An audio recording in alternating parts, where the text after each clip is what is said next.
Morning friends,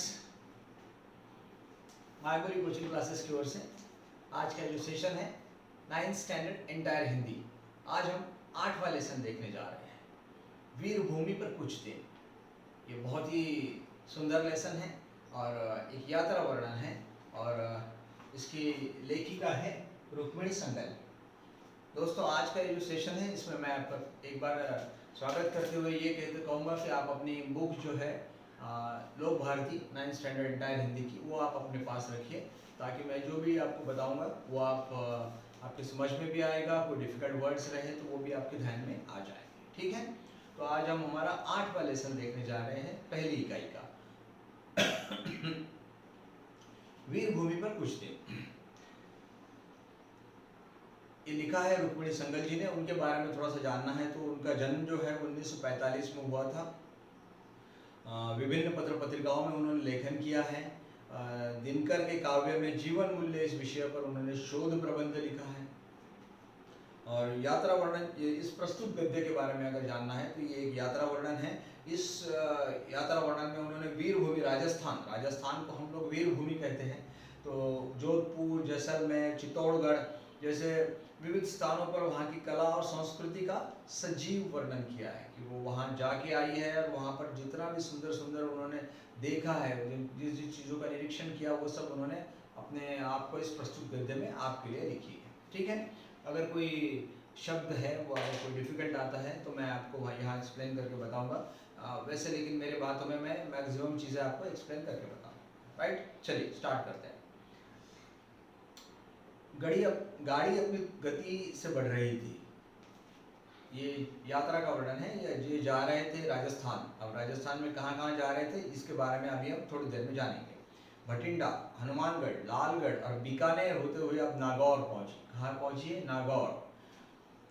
यहाँ से मेड़ता पहुंचे तो लगा फिर से पंजाब के आसपास आ गए हैं, क्योंकि कुछ खेत, हरियाली और पशुधन भी दृष्टिगोचर होने लगे। अब दृष्टिगोचर होना है ना, दिखने, सामने आए, दिखना, दृष्टिगोचर।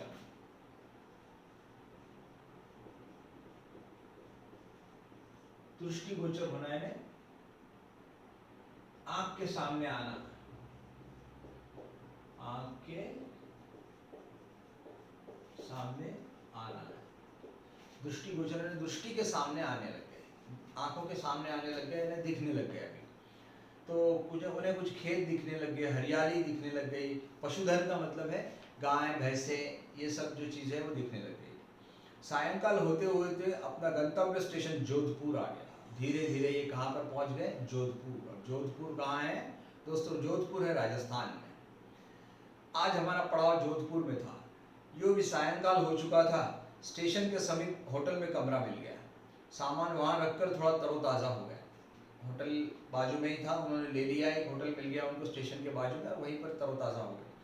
22 दिसंबर अल्पाहार कर एक ऑटो रिक्शा लेकर अपनी पहली मंजिल उम्मेद भवन की ओर चल पड़े, जो राई के बाग क्षेत्र में स्थित है।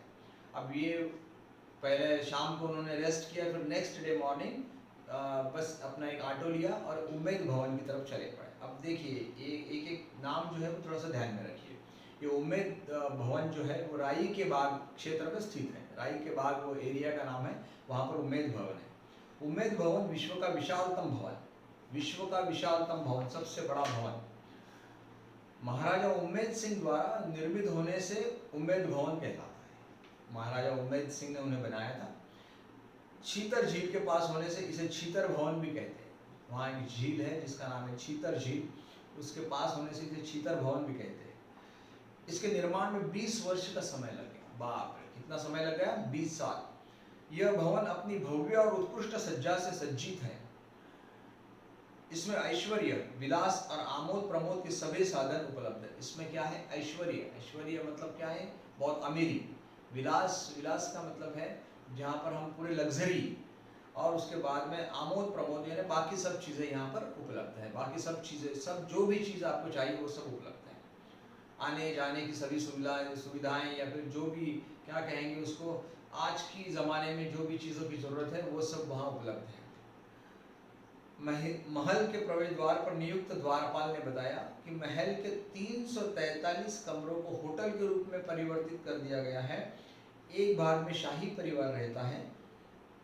कितने कमरे थे वहाँ? बहुत सारे कमरे हैं। उन कमरों में से 343 कमरों को होटल में परिवर्तित कर दिया गया था और एक एरिया में, एक बाजू में शाही परिवार भी रहता था, मतलब उनके कमरे अलग। होटल में प्रवेश और यहाँ वहाँ बैठकर चाय या कॉफी का एक कप, एक व्यक्ति पर्यटक के लिए कम से कम 1,000 रुपये खर्चा। कोई आश्चर्य वाली बात नहीं। बाप, एक होटल में प्रवेश, वहाँ बैठकर चाय कॉफी का एक कप और वहाँ को देखना, उसकी क्या कीमत थी? 1,000 रुपये। भूतल पर एक म्यूजियम बनाया गया है जिसमें वहाँ के राजाओं की, उनके क्रियाकलापों की, युद्ध कौशल्य की अनेकानेक जानकारियाँ चित्रों के माध्यम से प्रस्तुत की गई। तो वहाँ पर एक भूतल पर, मतलब वहाँ पर पहले ही फ्लोर जो है वहाँ पर क्या बनाया गया है? एक म्यूजियम बना दिया गया है जिसमें वहाँ के जो राजा थे उनके, वो किस तरह से काम करते थे, उनके युद्ध में कौन कौन सी सामग्री उनका यूज़ होता था, इसकी चित्रों के माध्यम से उन्होंने जानकारी दे दी है। सब कुछ इतना सुंदर, सजीव, भव्य और मनोहर था कि दृष्टि किसी भी चित्र पर चिपक सी जाती थी, ठीक है, जिसे वहाँ से जबरन हटाना पड़ता था। उन्होंने इतने सुंदर चित्र वहाँ बनाए थे कि वापस वो चित्र को देखने की इच्छा होती, जबरन वहाँ से हटाना पड़ता था, मतलब जोर लगा के वहाँ से निकलना पड़ता था, मतलब इच्छा नहीं होती थी, बस ऐसा लगता था चित्र की तरफ ही देखते रहो। लेकिन जोर जबरदस्ती अपना जो ध्यान है वो कहीं और हटाना पड़ता था, क्योंकि अभी हमें दूसरे गंतव्य की ओर भी बढ़ना था। गंतव्य का मतलब है डेस्टिनेशन। गंतव्य का मतलब, और गंतव्य था मंडोर गार्डन। गंतव्य मतलब जगह, दूसरी जगह भी हमको जाना था। इंग्लिश में हम इसको कहेंगे डेस्टिनेशन। इनका आगे का डेस्टिनेशन था मंडोर गार्डन। यह उद्यान मारवाड़ की पुरानी राजधानी मांडवपुर के समीप जोधपुर नरेश्वर द्वारा बनाया गया था। नरेश का मतलब है राजा, जोधपुर नरेश, नरेश का मतलब है राजा, राजा या महाराजा जो भी बोले। मांडव्यपुर का ही अपभ्रंश रूप में मंडोर हुआ है। मांडव्यपुर ये पूरा नाम था, उसका अपभ्रंश होकर उसको काट छाट एब्रिविएशन उसका मंडोर हो गया। यहाँ बनाया गया भगवान कृष्ण का मंदिर कला की उत्कृष्टता का परिणाम। यहाँ पर जो भगवान कृष्ण का मंदिर है वो बहुत ही अपने आप में बेमिसाल है। चट्टानों को काट काट कर निर्मित सीढ़ी नुमा उद्यान दर्शनीय है। और चट्टानों को काट काट कर, मतलब रॉक्स जो है, पत्थरों को काट काट कर वहाँ पर एक सुंदर सीढ़ी नुमा उद्यान बनाया गया है, वो भी बहुत दर्शनीय है। रानी उद्यान के आगे 3 तलों वाली एक इमारत, इनकी प्रहरी जान पड़ती है। रानी उद्यान के आगे एक 3 तलों वाली एक इमारत है, वो जैसे ऐसा लगता है जैसे वो यहाँ की चौकीदार है, इनके प्रहरी जान पड़ती है। मार्ग के दोनों ओर जलाशय बनाए गए हैं। जलाशय का मतलब है दोनों साइड में क्या बनाया गया है? पानी, जिसमें पानी रखा जा सके, ऐसे जलाशय बनाए गए हैं। उद्यान में प्रवेश करते ही वहाँ के लोकगीत गायक अपने अपने वाद्यों पर किसी न किसी हिंदी या राजस्थानी गीत की धुन छेड़कर पर्यटकों को प्रसन्न कर उनसे कुछ दक्षिणा की आकांक्षा करते जान पड़ते हैं। जैसे ही हम लोग अंदर जाते हैं तो वहाँ पर कुछ सिंगर्स है, वो सिंगर्स आइदर हिंदी में कुछ अच्छा सा गीत सुनाते हैं या राजस्थानी में, और वहाँ के लोग जो है उनसे अपेक्षा करते, कुछ दक्षिणा की आकांक्षा करते। दक्षिणा मतलब कुछ पैसे दे दो हमको, और आकांक्षा करते हैं मतलब इच्छा करते हैं। आकांक्षा का मतलब है इच्छा, इच्छा रखते हैं। आकांक्षा इसका मतलब है इच्छा।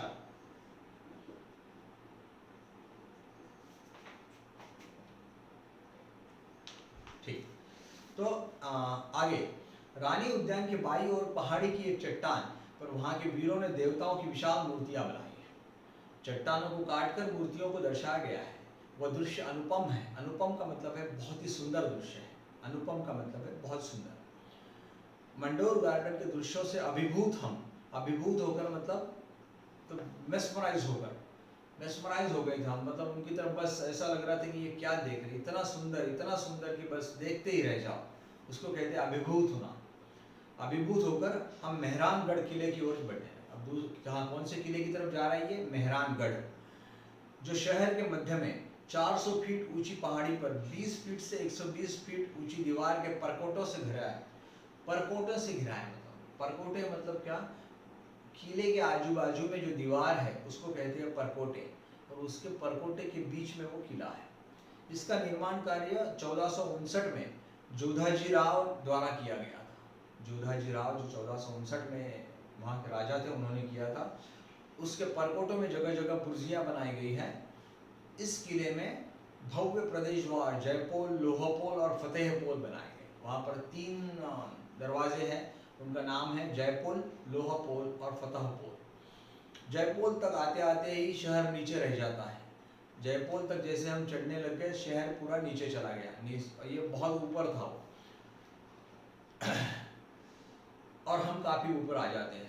दोपहर की रेगिस्तानी धूप और शाम की चमकती चांदनी में शहर का भव्य और मनोरम दृश्य यहाँ से बड़ा ही मनभावन दिखाई देता है। मनभावन मतलब मन को जो भाता है, मन लुभावना, बहुत ही मन को जो अच्छा लगता है, उसको कहते हैं मनभावन।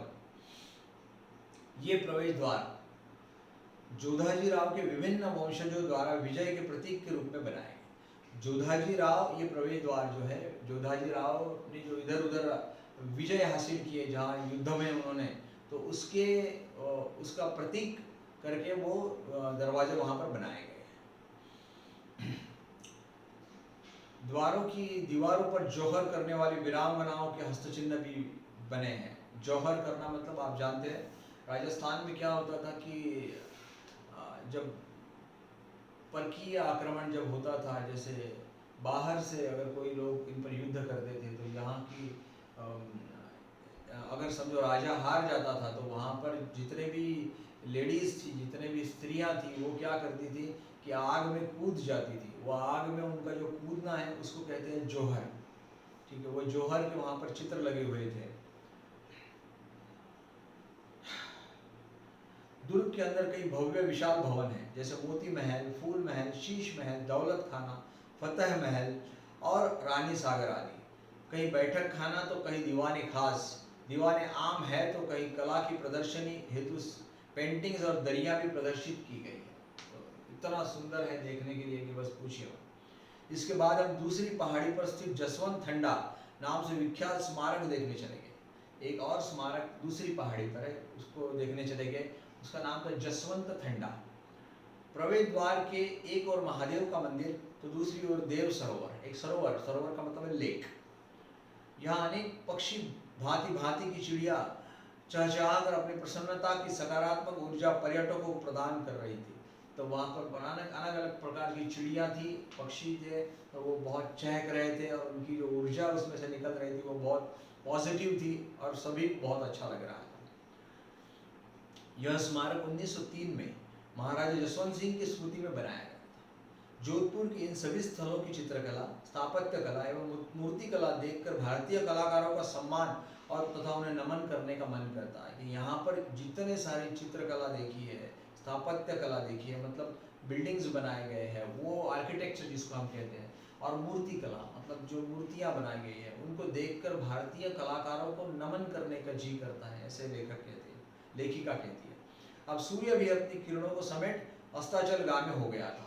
अब सूर्य भी क्या हो गया था, अब धीरे धीरे डूबने की ओर, पश्चिम की ओर जा रहा था। अस्ताचलगामी, अस्ताचल मतलब अस्त होना, मतलब अस्त चलने, उसका अस्त होने का जो रास्ता है उसकी तरफ वो चल रहा है। अस्त होना मतलब सूर्य इधर से उगता है, यहाँ से अस्त होता है। अस्त होता है मतलब वेस्ट में अस्त होता है और ईस्ट में उसका उदय होता है। ठीक है, फलतः हमें भी अपने विश्राम स्थल की ओर बढ़ना था। इसलिए अब जब से शाम होने लग गई थी, सूरज भी डूबने लग गया था, तो हमको भी हमारे होटल की तरफ जाना था। जोधपुर से जैसलमेर रात्रि की गाड़ी थी। जोधपुर से अब इनको आगे जाना था जैसलमेर के लिए, लेकिन रात को ही गाड़ी थी।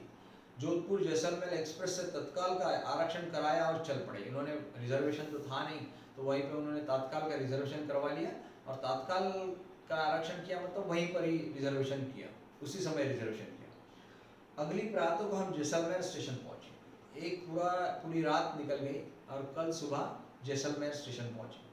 समय व्यर्थ न गंवाते हुए हम शीघ्र ही होटल की वैन में बैठ गए और थोड़ी देर में होटल के स्वागत कक्ष के आसीन थे। मतलब होटल इनका पहले से ही बुक था, होटल वालों ने इनके लिए गाड़ी भी भेजी थी, वो गाड़ी में ये बैठ गए और थोड़ी देर में होटल के सामने आ गए थे। होटल के स्वागत कक्ष में आसीन थे। स्वागत कक्ष मतलब रिसेप्शन, जो होटल का रूम रहता है, रिसेप्शन मतलब जहाँ पर आने वालों का स्वागत किया जाता है, वहाँ पर आसीन थे। आसीन का मतलब है बैठे हुए थे।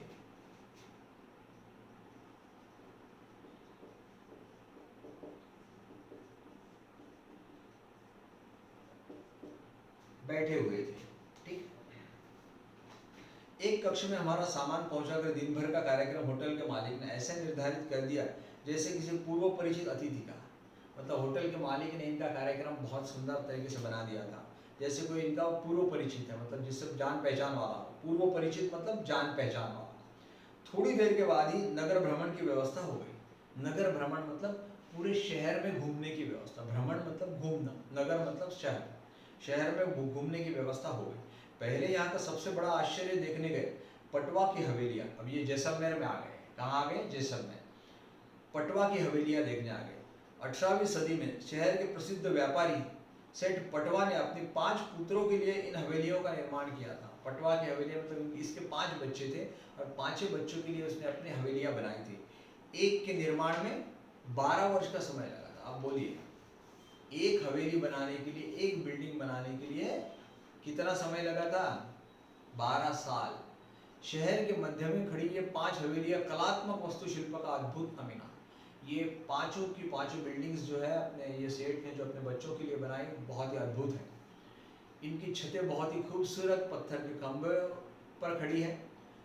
हवेलियों में पत्थर से बनी जालियों का काम, कई पारदर्शक झरोखे हैं। सोने की कलम से की गई चित्रकारी, वाह! सोने की कलम मतलब जो कलम थी, मतलब कलम का मतलब है पेन। जो पेन था, जो पेंट, तो वो जो थी, जो पेन था वो पेन सोने का था, उससे चित्रकारी की गई है। सीपी और कांच का कार्य पर्यटकों को आश्चर्यचकित कर देता है। धन्य है वे शिल्पकार जिनके हाथ और मस्तिष्क ने ये कार्य करिश्मा किया। तो लेखिका का कहना है कि जिन्होंने ये चित्र बनाए हैं, जिन्होंने ये मूर्तियाँ बनाई हैं, वो बहुत बहुत बड़े धन्य लोग हैं। आज इस सम का कार्यक्रम भी था। सम का मतलब है, सम एक ग्राम है। ग्राम का मतलब है एक गांव है, जो होटल से 11-12 किलोमीटर दूर रेत की चादर पर बसा हुआ है। रेत की चादर पर एक गांव बसा हुआ है। इस सम ग्राम से 1.5-2 किलोमीटर पहले जीप ने हमें उतार दिया, जहाँ कई सारे रेगिस्तानी जहाज, जिसको हम ऊँट कहते हैं, अपनी सवारियों की प्रतीक्षा कर रहे थे। ये 10-12 किलोमीटर दूर था। वो पहले 1-1.5 वहाँ, वो गांव से पहले ही 2 किलोमीटर पहले इनको उतार दिया गया। और 2 किलोमीटर वो कैसे गए? ऊँट पर गए। वहाँ पर ऊँट बैठे हुए थे, ये ऊँट पर बैठाया इनको और ऊँट की सवारी इन्होंने की। हम भी एक जहाज में सवार हो गए। ऊँट को ये जहाज कहते हैं, क्योंकि हम लोग क्या कहते हैं, ऊँट जो है वो रेगिस्तान का जहाज है। डर भी लग रहा था, प्रसन्नता भी हो रही थी, उत्सुकता भी थी। मतलब कुछ समझ में नहीं आ रहा था, बहुत खुशी भी हो रही थी, उत्सुकता भी थी इनको कि चलो का क्या है, आगे देखते हैं। हमारी मंजिल थी सूर्यास्त केंद्र बिंदु, मतलब सनसेट पॉइंट। सनसेट पॉइंट की तरफ जाना था। ऊँट की सवारी का यह पहला अनुभव था। ऊँटों की कतारें ही कतारें, सभी पर नर नारी बाल वृद्ध सवार। इतने ऊँट थे वहाँ पर कि बाप रे! शायद सभी की हृदय गई थी, वैसे ही धड़क रही थी जैसे हमारी। हमको भी आगे पीछे हो रहा था ऊँट पर। फिर भी रोमांचकारी और मनोरंजक। कुछ ऊँट अपनी सवारियों को गंतव्य तक पहुंचाकर वापस आ रहे थे। कुछ ऊँट वहां पर जाने के बाद वापस भी आ रहे थे। यहाँ रेत के मखमली गद्दे, जिन पर आपके पग 5-7 उंगल नीचे धंसते हैं, इतनी रेत थी वहां पर कि अगर हम लोग पाँव रखते तो कम से कम 5-7 उंगलियां हमारे पाँव भी नीचे जाएंगे। पंक्तिबद्ध ऊँटों की कतारें, उन पर रंग बिरंगी पोशाकों में आसीन पर्यटक शायद अपने गिरने के भय में खोए दम साधे बैठे थे। सबको डर था ऊँट पर जो लोग बैठते हैं उनको कि अपन गिर जाएंगे क्या, इसका डर था उनको, इसलिए संभाल के बैठे थे। देखते ही देखते हम सब अपने गंतव्य पर पहुँच गए। जैसे ही वो देखते ही देखते अपने डेस्टिनेशन पर, सनसेट पॉइंट पर पहुँच गए। क्या अद्भुत दृश्य था! बच्चों के खिलौने, दूरबीन, चिप्स, कुरकुरे, खाकड़ा, चाट, पकोड़े जैसे अनेक वस्तुएं लिए विक्रेता चलती फिरती दुकानों की तरह घूम रहे थे। सभी विक्रेताएं ये सब लेके घूम रहे थे वहां पर। बहुत सुंदर लगा था। कुछ राजस्थानी कन्याएं और स्त्रियां लोकगीत सुनाकर पर्यटकों को प्रसन्न करने में निमग्न थी। निमग्न थी मतलब बहुत बिजी थी। मतलब वो इतना सुंदर गा रही थी, वो गाने में बिजी थी। निमग्न निमग्न थी मतलब मशगूल थी वो, या फिर जिसको हम कहेंगे इंग्लिश में ही हम लिखते हैं यहाँ पर, वो बहुत बिजी थी। ये आपको ज्यादा समझ में आएगा आसानी से।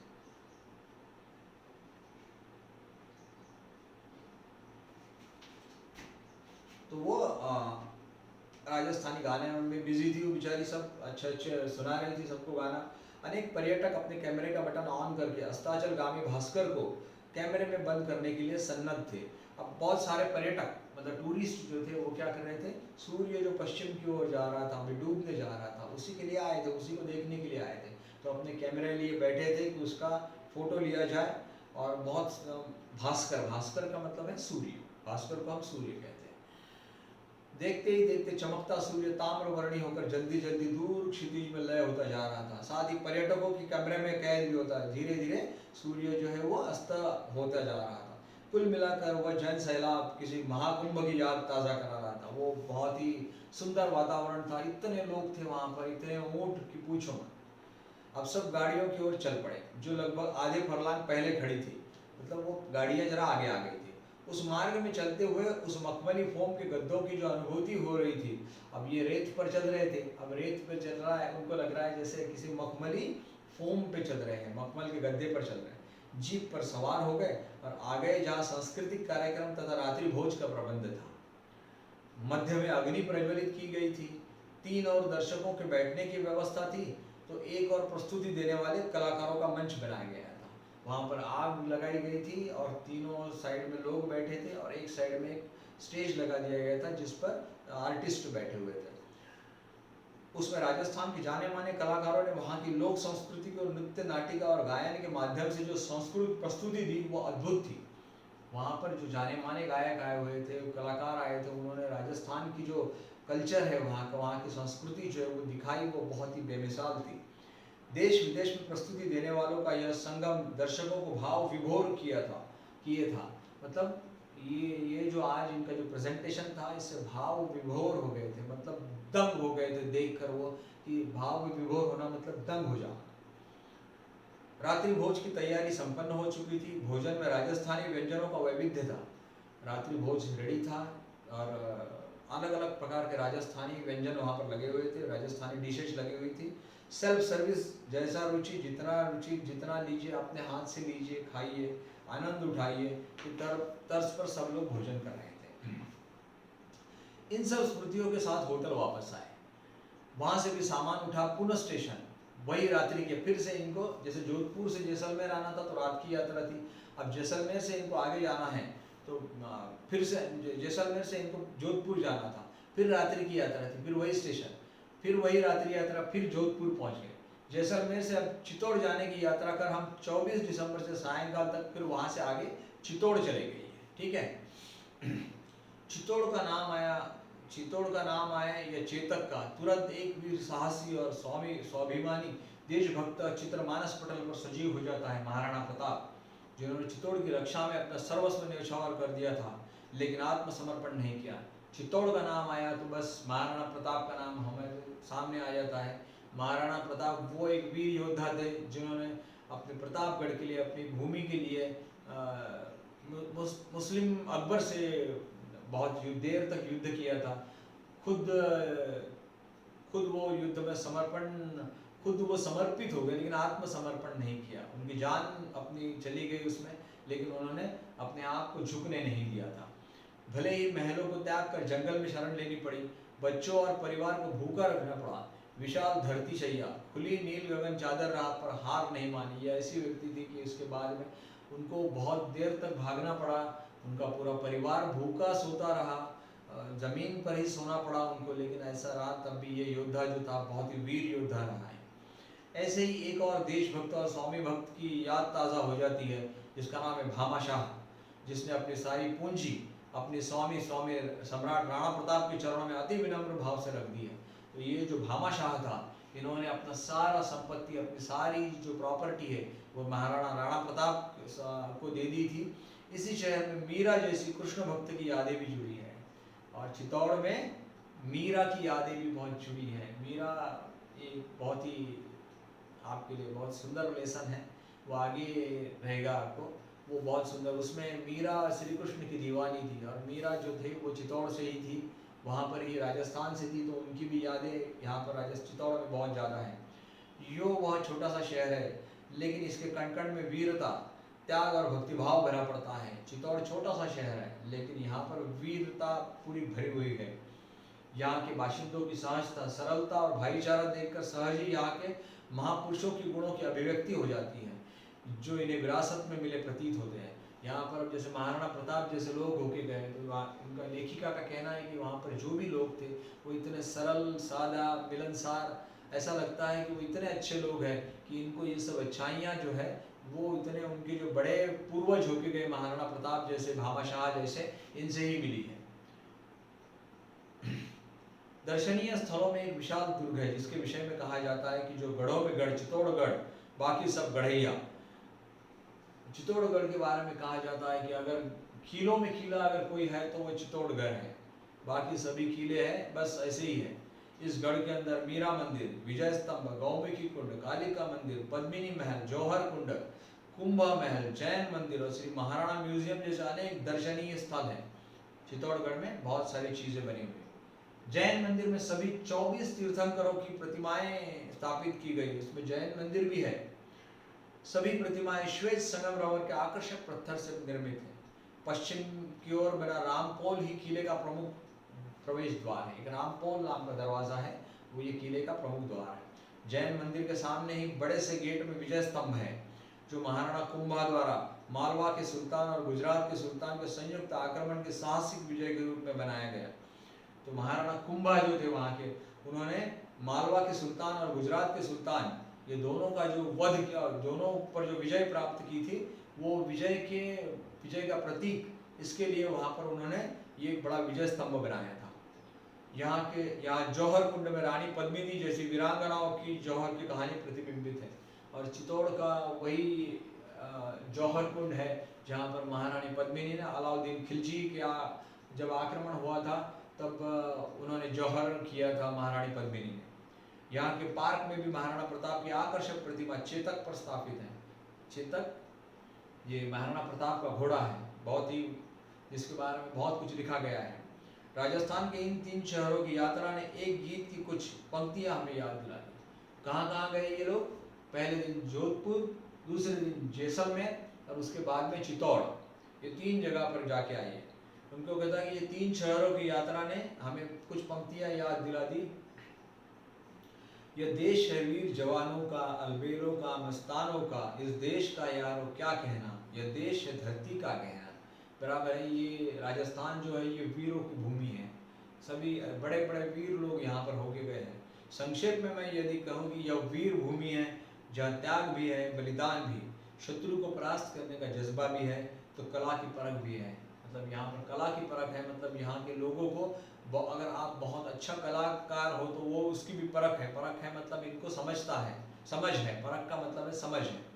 देशभक्ति भी है और ईश भक्ति भी है, मतलब ये देशभक्ति भी है और भगवान की भक्ति भी है, क्योंकि मीरा जैसे भगवान की भक्ति यहाँ होके गई है। यहाँ जौहर है तो अपने स्वत्व और सतीत्व की रक्षा का आदर्श भी रंच मात्र भी अंत्युक्ति न होगी। मतलब यहाँ पर जौहर करने वाली स्त्रियां भी हैं और शत्रुओं से लड़ने वाली स्त्रियां भी हैं। भारतीय संस्कृति के धनी इस भूमि को हमारा शत शत नमन। भारतीय संस्कृति का ये जो एक बहुत बड़ा प्रतीक है राजस्थान की ये जो भूमि, इस भूमि को लेखिका कहती है कि हमारा शत शत नमन। तो दोस्तों ये 3 जगह पर हमारी लेखिका जो है वो जाके आई है। पहले दिन जोधपुर, फिर जैसलमेर और फिर चित्तौड़। ये तीनों जो है ये राजस्थान के प्रमुख शहरों में से है और ये तीनों जगह पर उन्होंने लगाया। ये वीर भूमि है, ये वीर लोगों की भूमि है। और इसी तरह से यहाँ पर ये जो गद्य है, ये प्रस्तुत गद्य हम यहाँ समाप्त करते हैं। और दोस्तों ये जो हमारा लेसन था, ये जो पाठ था, ये 8वां पाठ था। अब इसके बाद में इसके पीछे जो स्वाध्याय दिया गया पाठ के आंगन में, ये आप देख लीजिए। एक्चुअली ये इतना हमने ये पाठ जो है वो इतना डिटेल में समझ लिया है कि यह आपको स्वाध्याय जो है इसके पीछे दिया हुआ वो पाठ के आंगन में वो सॉल्व करने में ज़रा भी दिक्कत नहीं आएगी। इनकेस कोई दिक्कत आपको आती है तो आप यही वीडियो फिर से देख लीजिए। और एक बात कि आप आपके पास अगर वर्कबुक नहीं है तो आप वर्कबुक प्लीज़ परचेस कर लीजिए, और वर्कबुक परचेस करने के बाद में जो भी लेसन जो भी वर्कबुक के जो क्वेश्चंस हैं वो ध्यान से सॉल्व कीजिए। वर्कबुक सॉल्व करने से एक ही होता है कि वहाँ पर सभी एंगल से क्वेश्चंस आते हैं, ताकि आपको एग्जाम में अगर कोई भी क्वेश्चन आ गया किसी भी एंगल से आ गया तो आप you will be able to solve, आप उसे सॉल्व कर सकते हो। ठीक है तो दोस्तों, मायबोली कोचिंग क्लासेस की ओर से आज का ये सेशन हम लोग यहीं खत्म करते हैं। आपने अभी तक मायबोली कोचिंग क्लासेस की इस चैनल को नहीं सब्सक्राइब किया तो प्लीज़ कर दीजिए, ताकि अभी हमारी ये पहली इकाई के 8 लेसन हो चुके हैं। ये 8 के 8 लेसन अभी आपको मिल जाएंगे। ये चैनल पे आप सब्सक्राइब कर दीजिए, और इसके बाद के जो 3 लेसन हैं वो भी हम लोग जल्दी ही कंप्लीट करने वाले हैं। उसके भी नोटिफिकेशंस आपको अगर आप सब्सक्राइब करते हैं तो ज़रूर मिल जाएंगे। ठीक है, चलिए, थैंक यू वेरी मच।